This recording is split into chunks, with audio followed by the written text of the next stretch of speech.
100 tahun dari sekarang, bumi mungkin tak lagi menjadi tempat yang layak untuk dihuni.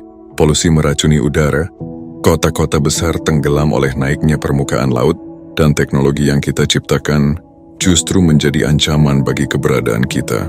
Ini bukan kisah dari film fiksi ilmiah, tetapi peringatan nyata dari salah satu ilmuwan paling jenius sepanjang masa. Ia adalah Stephen Hawking. Apakah ini hanya ramalan tanpa dasar, atau cerminan masa depan yang harus kita siapkan? Mari kita selami lebih dalam satu persatu ramalan besar Hawking tentang masa depan bumi. Stephen Hawking adalah nama yang sulit untuk dilewatkan ketika kita membahas kosmos dan masa depan manusia.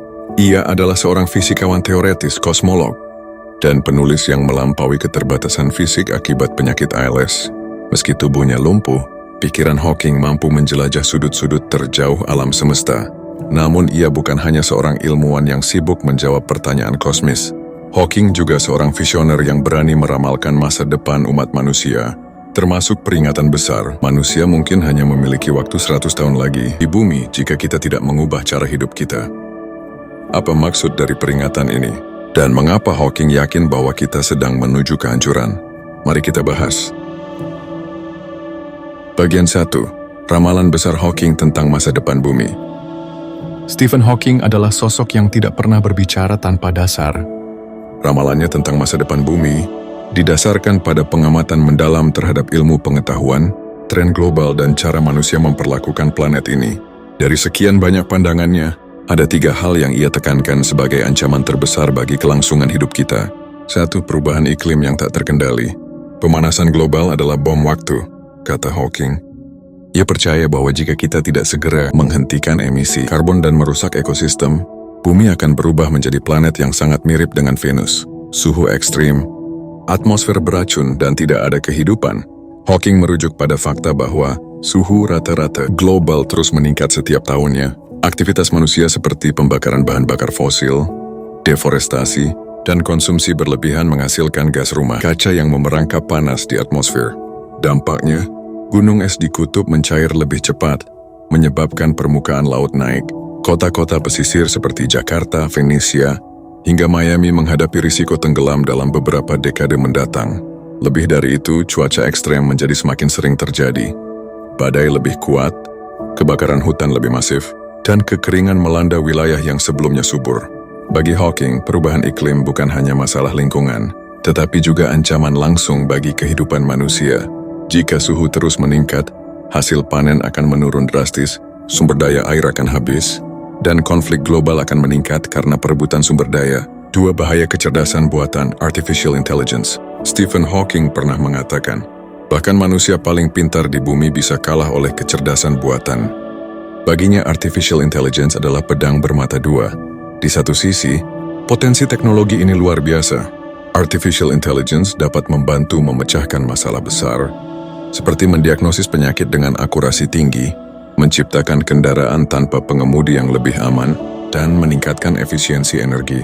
Namun di sisi lain, Hawking memperingatkan bahwa artificial intelligence juga bisa menjadi ancaman terbesar bagi umat manusia jika dibiarkan berkembang tanpa pengawasan dan regulasi yang ketat. Hawking membayangkan skenario di mana artificial intelligence mencapai titik yang disebut superintelligence, yaitu kecerdasan yang jauh melampaui kemampuan otak manusia. Dalam situasi ini, artificial intelligence bisa mulai mengambil keputusan sendiri, tanpa campur tangan manusia. Tanpa etika atau empati, artificial intelligence mungkin memprioritaskan logika di atas nilai-nilai kemanusiaan. Jika, misalnya, artificial intelligence memandang manusia sebagai ancaman bagi keberlanjutan teknologi itu sendiri, bukan tidak mungkin artificial intelligence akan mengambil tindakan untuk mengeliminasi risiko tersebut. Menurut Hawking, pengembangan artificial intelligence harus dikontrol dengan hati-hati.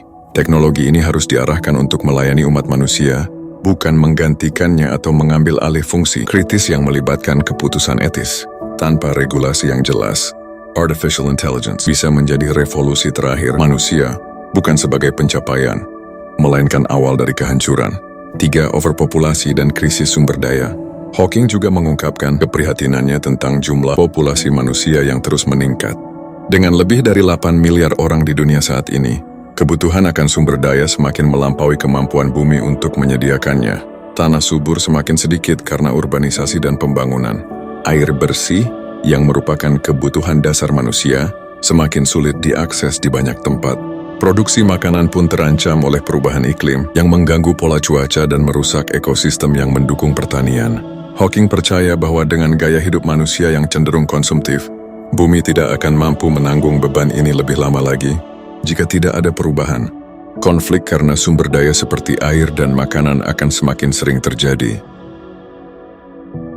Bagian 2. Solusi dari Hawking. Apa yang harus kita lakukan? Stephen Hawking, meskipun dikenal dengan pandangan-pandangan suramnya tentang masa depan bumi, juga menawarkan secercah harapan. Ia percaya bahwa meski tantangan besar membayangi umat manusia, masih ada waktu untuk mengubah arah. Namun, waktu semakin menipis. Hawking memberikan 3 langkah utama yang ia yakini dapat membantu kita menyelamatkan peradaban dan planet yang kita tinggali. 1. Menjaga bumi dengan lebih baik. Hawking selalu menekankan pentingnya menjaga bumi sebagai prioritas utama. Kita hanya memiliki satu bumi, dan ini adalah rumah kita untuk saat ini. Menurutnya, upaya yang harus dilakukan mencakup pengurangan emisi karbon secara besar-besaran, polusi udara yang dihasilkan oleh kendaraan, pabrik, dan pembakaran bahan bakar fosil adalah kontributor utama pemanasan global. Penggunaan energi terbarukan seperti tenaga surya, angin, dan air perlu ditingkatkan untuk menggantikan ketergantungan kita pada sumber energi tak terbarukan.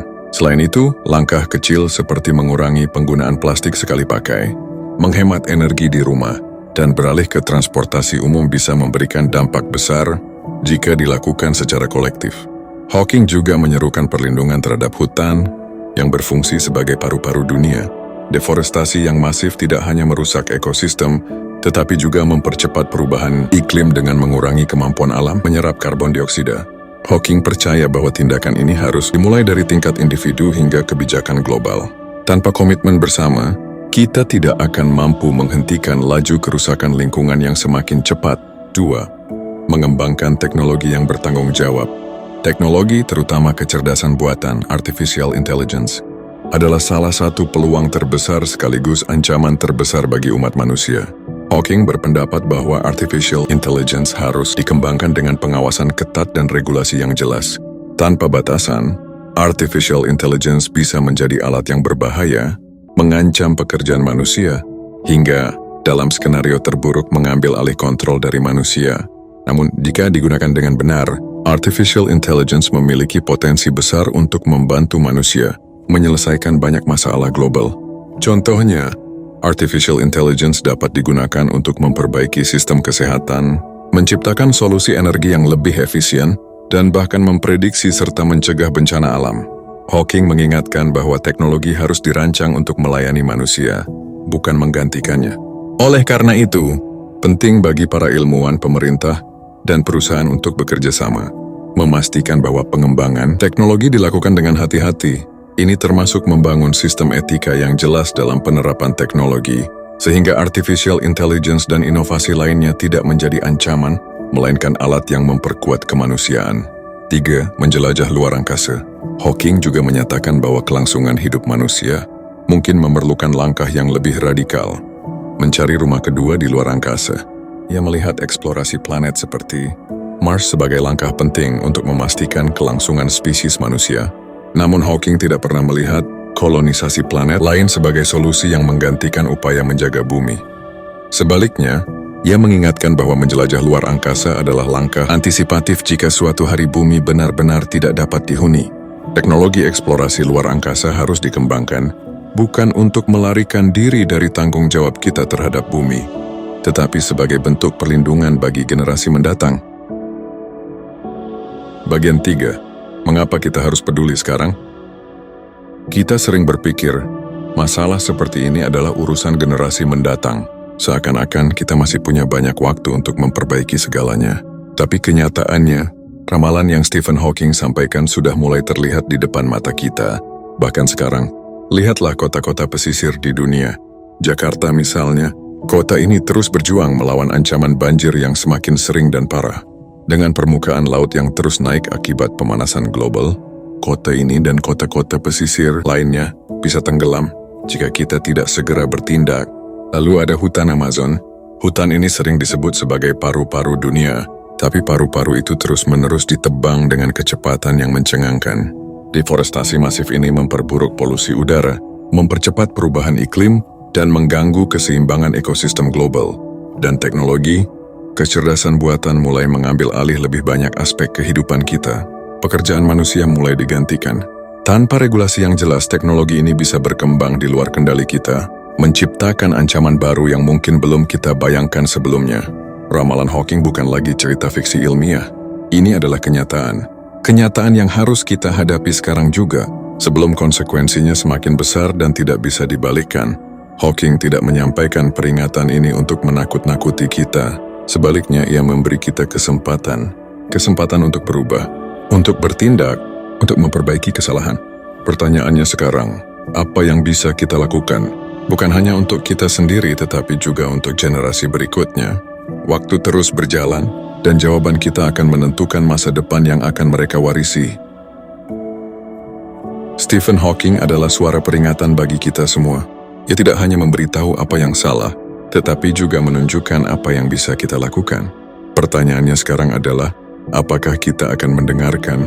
Bumi adalah satu-satunya rumah yang kita miliki saat ini. Jika kita tidak menjaganya, siapa lagi yang akan melakukannya?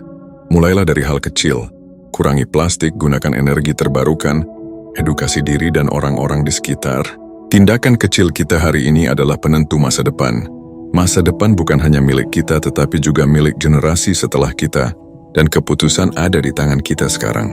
Ramalan Hawking bukan sekadar peringatan, tapi sebuah kesempatan untuk berubah. Apa yang akan kita lakukan? Jika kalian suka dengan video ini, dan merasa video ini bermanfaat, jangan lupa untuk like, subscribe, dan tinggalkan komentar di bawah tentang pendapat kalian.